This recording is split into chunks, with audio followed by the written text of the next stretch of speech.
Hi hello welcome to my channel cook with Nisa UK ಫುಡ್ಗೆ ಸ್ವಾಗತ. ನಾನಿವತ್ತು ಕರ್ಬೂಜ ಹಣ್ಣಿಂದ ಡಿಫ್ರೆಂಟ್ ಆಗಿರುವಂಥ ರೆಸಿಪಿದೊಂದಿಗೆ ಜ್ಯೂಸ್ದೊಂದಿಗೆ ಬಂದಿದ್ದೀನಿ. ಬನ್ನಿ ಇದು ಯಾವ ಥರ ಮಾಡೋಣ ಅಂತ ತೋರಿಸ್ಕೊಡ್ತೀನಿ. ತುಂಬಾ ಟೇಸ್ಟಿಯಾಗಿರುವಂಥ, ತಂಪಾಗಿರುವಂಥ, ಹೆಲ್ದಿಯಾಗಿರುವಂಥ ರೆಸಿಪಿ ನಾನು ಯಾವ ಥರ ಮಾಡಬೇಕಂತ ತೋರಿಸ್ತೀನಿ. ಬನ್ನಿ, ತುಂಬಾ ಚೆನ್ನಾಗಿರುತ್ತೆ. ಈ ಬೇಸಿಗೆ ಕಾಲದಲ್ಲಂತೂ ಇನ್ನೂ ಮಾಡಿಸ್ದಂಗೆ ಇರುತ್ತೆ. ಇಲ್ಲಿ ನಾನು ಕಸ್ಟರ್ಡ್ ಪೌಡ್ರ್ ತೊಗೊಂಡಿದ್ದೀನಿ. ಇದು ವಾಟರ್ ಮೆಲನ್ ಸೀಡ್ಸು, ಇದು ಗೋಡಂಬಿ, ಬಾದಾಮಿ, ಪಿಸ್ತಾ, ಈ ಥರ ದೊಡ್ಡ ಸೈಜಲ್ಲಿರುವಂಥ ಕರ್ಬೂಜ ಹಣ್ಣು, ಆಮೇಲೆ ಹಾಲು, ಕಾಮಕಸ್ತೂರಿ ಬೀಜನ ನೆನೆಯಕ್ಕೆ ತೊಗೊಂಡಿದ್ದೀನಿ.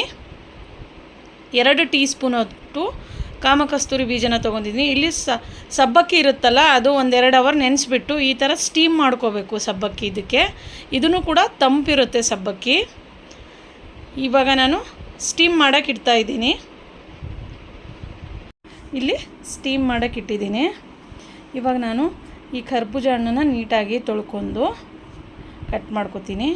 ನೋಡಿ, ಈ ಥರ ನೆನೆದಿರುವಂಥ 2 ಅವರ್ ಮುಂಚೆನೇ ನೆನೆಸಿರುವಂಥ ಸಬ್ಬಕ್ಕಿನ ಒಂದು ಪ್ಲೇಟಲ್ಲಿ ಹಾಕಿ ಸ್ಟವ್ ಆನ್ ಮಾಡಿ ಲಿಡ್ನ ಕ್ಲೋಸ್ ಮಾಡ್ತಾಯಿದ್ದೀನಿ. ನೀಟಾಗಿ ಇದು ಹವೆಯಲ್ಲೇ ಬೇಯ್ಕೊಳ್ಳುತ್ತೆ. ಇವಾಗ ಒಂದು ಕರ್ಬೂಜ ಹಣ್ಣನ್ನು ನೀಟಾಗಿ ತೊಳೆದು ಕರೆಕ್ಟಾಗಿ ಮೇಲ್ಗಡೆದು ಚಿಪ್ಪು ಬರೋ ಹಾಗೆ ಕಟ್ ಮಾಡ್ಕೋಬೇಕು. ಕಟ್ ಮಾಡ್ಕೊಂಡ್ಮೇಲೆ ಒಳಗಡೆ ಇರುವಂಥ ಬೀಜ, ಅದ್ರ ಪಲ್ಪನ್ನು ಈಚೆ ತೆಕ್ಕೊಳ್ಳೋಣ.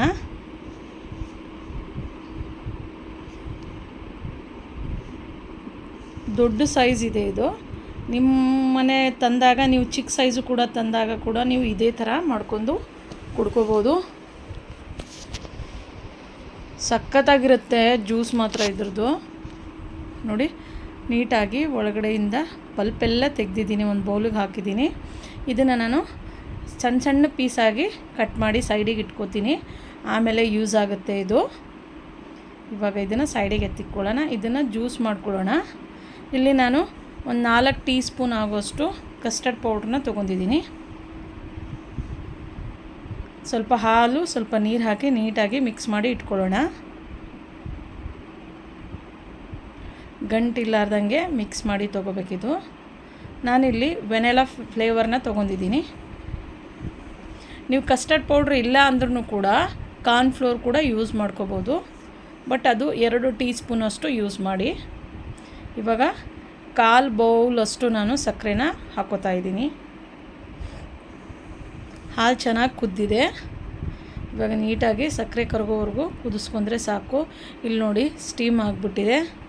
ಇದು ಸೈಡಲ್ಲಿ ಎತ್ತಿಟ್ಕೊಂಬಿಡೋಣ. ಇವಾಗ ಒಂದು ಮಿಕ್ಸಿ ಜಾರ್ಗೆ ತೆಗೆದಿರುವಂಥ ಹಣ್ಣಿನ ಪಲ್ಪನ್ನ ಜ್ಯೂಸ್ ಮಾಡ್ಕೊಂಡಿದ್ದೀನಿ. ಇಲ್ಲಿ ಕಸ್ಟರ್ಡ್ ಪೌಡ್ರನ್ನ ಹಾಲೊಳಗೆ ಹಾಕಿ ನೀಟಾಗಿ ಒಂದು 10 ನಿಮಿಷ ಮಿಕ್ಸ್ ಮಾಡಿ, ಅದರ ಹಸಿ ಸ್ಮೆಲ್ ಹೋಗೋವರೆಗೂ ಮಿಕ್ಸ್ ಮಾಡಿ. ಹಸಿ ಸ್ಮೆಲ್ ಹೋಗೋವರೆಗೂ ಒಂದು 10 ನಿಮಿಷ ಬೇಯಿಸ್ಕೊಂಡ್ರೆ ಸಾಕು. ಇದು ಸೈಡಲ್ಲಿ ಎತ್ತಿಕ್ಕೊಳ್ಳೋಣ. ಇವಾಗ ನಾನು ತಣ್ಣಗಾಗಿದೆ ಅಲ್ವಾ, ನಾನು ಇದು ಫ್ರಿಜ್ಜಲ್ಲಿ ಇಟ್ಟಿದ್ದೆ 1/2 ಅವರು. ತಣ್ಣಗಾದಮೇಲೆ ಇದು ಸಾಬೂದಾನ ಇರುತ್ತಲ್ಲ, ಸಬ್ಬಕ್ಕಿ, ಇದನ್ನು ಹಾಕಿ ನೀಟಾಗಿ ಮಿಕ್ಸ್ ಮಾಡ್ಕೋಬೇಕು. ಇದ್ರ ಜೊತೆಯಲ್ಲೇ ನಾವು ರೆಡಿ ಮಾಡಿ ಇಟ್ಟಿರುವಂಥ ಕರ್ಬೂಜ ಹಣ್ಣಿನ ಜ್ಯೂಸು ಕೂಡ ಇದಕ್ಕೆ ಹಾಕ್ಕೊಳ್ಳೋಣ. ನೀಟಾಗಿ 3 ಮಿಕ್ಸ್ ಮಾಡ್ಕೊಳ್ಳೋಣ. ಇಲ್ಲಿ ನಾನು ಕಾಮಕಸ್ತೂರಿ ಬೀಜನ ನೆನೆಯಕ್ಕಿಟ್ಟಿದ್ದೆ 2 ಟೀ ಸ್ಪೂನು ನೀರಲ್ಲಿ 1/2 ಅವರ್ ಮುಂಚೆ. ಅದನ್ನು ಕೂಡ ನಾನು ಯೂಸ್ ಮಾಡ್ತಾಯಿದ್ದೀನಿ.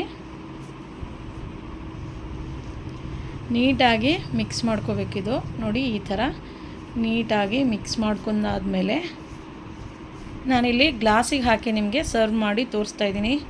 ನೋಡೋಕ್ಕೆ ಇಷ್ಟು ಚೆನ್ನಾಗಿದೆ. ಇನ್ನು ಮನೆಯಲ್ಲಿ ಮಾಡ್ಕೊಂಡು ಕುಡೀರಿ. ಈ ಬೇಸಿಗೆ ಟೈಮಲ್ಲಂತೂ ಎಲ್ಲಾದರೂ ಆಚೆ ಕಡೆ ಹೋಗಿ ಬಂದಾದಮೇಲೆ ಸುಸ್ತಾಗಿರುತ್ತೆ. ಆ ಸುಸ್ತು ಟೈಮಲ್ಲಿ ಈ ಥರ ಮನೆಯಲ್ಲಿ ಒಂದು ಜ್ಯೂಸ್ ಮಾಡಿಟ್ರೆ, ಈ ಥರ ಅವಾಗೆ ಕಟ್ ಮಾಡಿ ಇಟ್ಟಿದ್ನಲ್ವ ನಾನು ಸ್ವಲ್ಪ ಹಣ್ಣು, ಅದನ್ನು ಇದ್ರ ಮೇಲೆ ಈ ಥರ ಡೆಕೋರೇಷನ್ಗೆ ಯೂಸ್ ಮಾಡ್ತಾಯಿದ್ದೀನಿ. ತುಂಬಾ ಚೆನ್ನಾಗಿ ಕಾಣಿಸ್ತಾ ಇದೆ.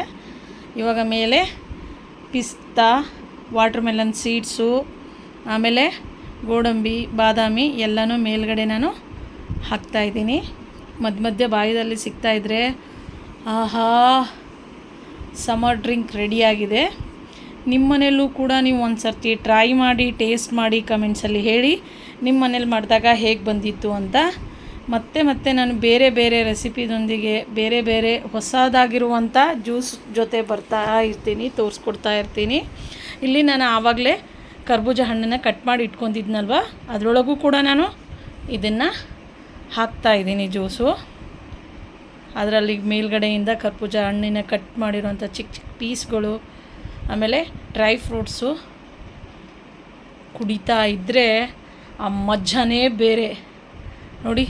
ಸಖತ್ತಾಗಿರುವಂಥ ಸಮರ್ ಡ್ರಿಂಕ್ ರೆಡಿಯಾಗಿದೆ.